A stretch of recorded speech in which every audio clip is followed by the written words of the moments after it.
আমি কিন্তু বিনিময় অ্যাকাউন্ট খুলে ফেলেছি। তো দর্শক, আজকের এই ভিডিওতে আমি আপনাদেরকে দেখাবো যে কিভাবে আপনি বিনিময় অ্যাকাউন্ট খুলবেন খুব সহজে। তো আরও যে গুরুত্বপূর্ণ বিষয়গুলো থাকছে সেগুলো হচ্ছে কি ইনফরমেশন দিয়ে আপনাকে এই অ্যাকাউন্টটা খুলতে হবে আর কি সুবিধা পাচ্ছি। তো আগের ভিডিওতে আমি বলেছি আপনাদেরকে যে বিভিন্ন ব্যাংক থেকে বিভিন্ন ব্যাংকে এবং যে অনলাইন ব্যাংকিং যে ব্যবস্থাগুলো রয়েছে, যেমন নগদ থেকে বিকাশে, বিকাশ থেকে নগদে, রকেটে এবং ইসলামী ব্যাংক, তারপরে যে সমস্ত ব্যাংকগুলো রয়েছে এর সঙ্গে যুক্ত রয়েছেন সেগুলোতে আপনি একটা থেকে আরেকটা টাকা ট্রান্সফার করতে পারবেন। তো চলুন আমরা মোবাইল স্ক্রিনে যাই, সেখানে গিয়ে দেখি যে কিভাবে এটা করতে হয়। আর টাকা চার্জ করার যে ব্যাপারটা, এটা বলেছিল তো ফ্রি, এখন এখানে টাকা কাটবে কিনা সেটা আমরা দেখব।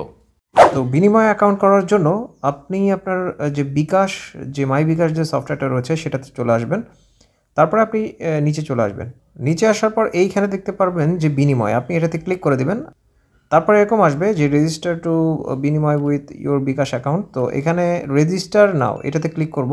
এটাতে ক্লিক করার পর এরকম আসবে, ইমেইল নাম্বার দিতে হবে, তারপর হচ্ছে পোস্টাল কোড দিতে হবে। তো আপনি যেটা ইচ্ছা আপনার যে প্লে স্টোরে যে ইমেলটা রয়েছে সেটা ব্যবহার করতে পারেন এখানে। তারপরে পোস্টাল কোড বলতে আপনার এলাকার যে পোস্ট কোডটা রয়েছে সেটা দিয়ে দিবেন। তারপরে এখানে টিন সার্টিফিকেট দিতে হবে, ই-টিন। আর ই-টিন সাধারণত 12 সংখ্যার হয়ে থাকে। এখানে ভুলভাল ই-টিন সার্টিফিকেটের নাম্বার দিলেও নিয়ে নিচ্ছে।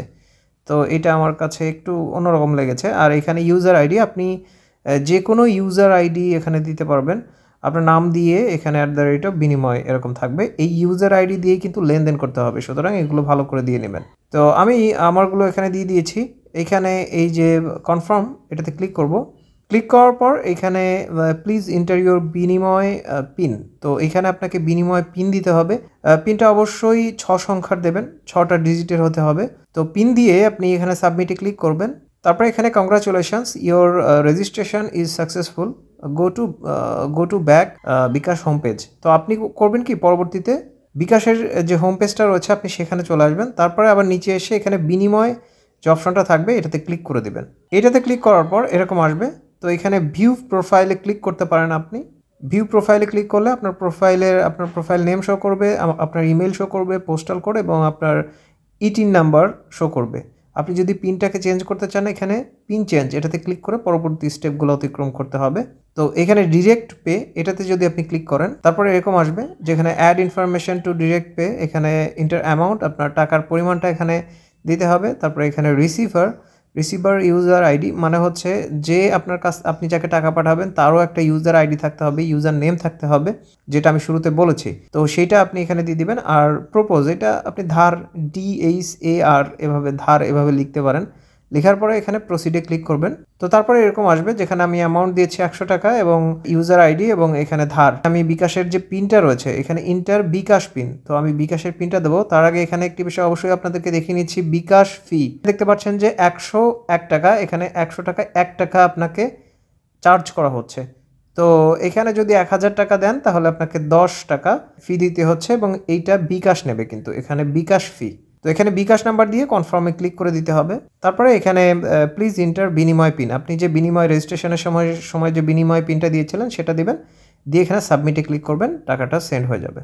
তো দর্শক, আশা করছি বুঝতে পেরেছেন টাকা ট্রান্সফার কিভাবে করতে হয়। আপনি চাইলে অ্যাকসেপ্ট করতে পারেন অথবা ডিনাই করতে পারেন, কিভাবে রিকোয়েস্ট পাঠাতে হয় সমস্ত বিষয় নিয়ে একটা ভিডিও আপলোড করার চেষ্টা করব। অবশ্যই চ্যানেলটি সাবস্ক্রাইব করে পাশে থাকবেন। তো আপনারা হয়তো খেয়াল করেছেন যে টিন সার্টিফিকেটের যে নাম্বারটা সেটা কিন্তু লেগেছে, ট্যাক্স আইডেন্টিফিকেশন নাম্বার যেটা। তো টিন সার্টিফিকেট সম্পর্কে অনেকেই হয়তো জানেন না।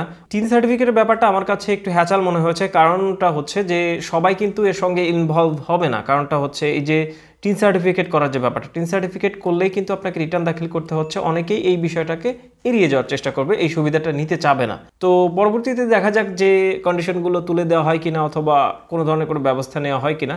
দর্শক, আশা করছি ভিডিওটা আপনাদের কাছে ইনফরমেটিভ মনে হয়েছে।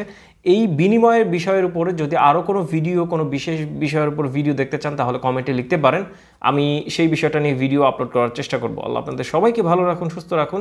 আসসালামু আলাইকুম।